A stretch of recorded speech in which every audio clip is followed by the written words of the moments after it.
జై శ్రీరామ్ జై జై శ్రీరామ్ జై శ్రీరామ్ జై జై శ్రీరామ్ జై హనుమాన్ జై జై హనుమాన్.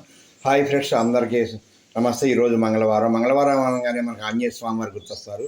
ఆంజనేయ స్వామి వారు గుర్తురాగానే మరి ఆ శ్రీరామచంద్రమూర్తి మనకు గుర్తున్నారు ఫ్రెండ్స్. విశాల భక్తాంజనేయ లోపూడి మరి మన భక్తాంజనేయ స్వామివారిని చూడండి ఫ్రెండ్స్.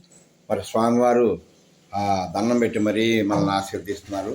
అలాగే ప్రతి ఒక్కరు కూడా మంగళవారం శుభ్రంగా ఉండి ఆ స్వామివారిని పూజించి భక్తిభావంతో అందరం కూడా మన పూజ మనం చేసుకోవాలి.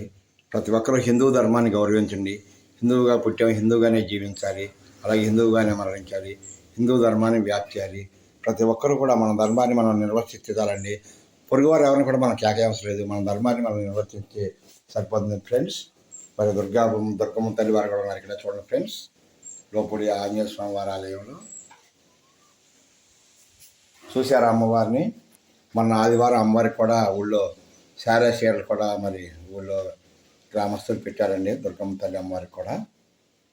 ఓకే ఫ్రెండ్స్, అందరూ కూడా జై శ్రీరామ్ జై జై శ్రీరామ్ జై హనుమాన్ జై జై జై హనుమాన్ అని చెప్పి మరి వర్షాలు బాగా పండాలని నేను ప్రతిరోజు కోరుకుంటున్నాను ఫ్రెండ్స్. వర్షాలు బాగా పండాలి, పంటలు బాగా పండాలి. పంటలు పండితేనే రాజ్యం ముందుకు పెడుతుంది, రైతన్నలు బాగుంటేనే రాజ్యం బాగుంటుంది. అలాగే వర్షాలు ఎప్పుడైనా సరే వర్షాలు పడితే ఎంత పండుతాయి అని చెప్పి మరి నేను ఆంజనేయ స్వామికి దండం పెట్టి మరి కోరుకుంటున్నాను. ఓకే ఫ్రెండ్స్, మీ అందరికీ కూడా శ్రీరామ్ రక్ష. జై శ్రీరామ్ జై జై శ్రీరామ్ జై హనుమాన్ జై జై హనుమాన్ జై శ్రీరామచంద్రమూర్తికి జై శ్రీకృష్ణ భగవానికి ఏడుకొండలవాడ వెంకటరమణ గోవింద గోవింద గోవింద గోవింద గోవింద.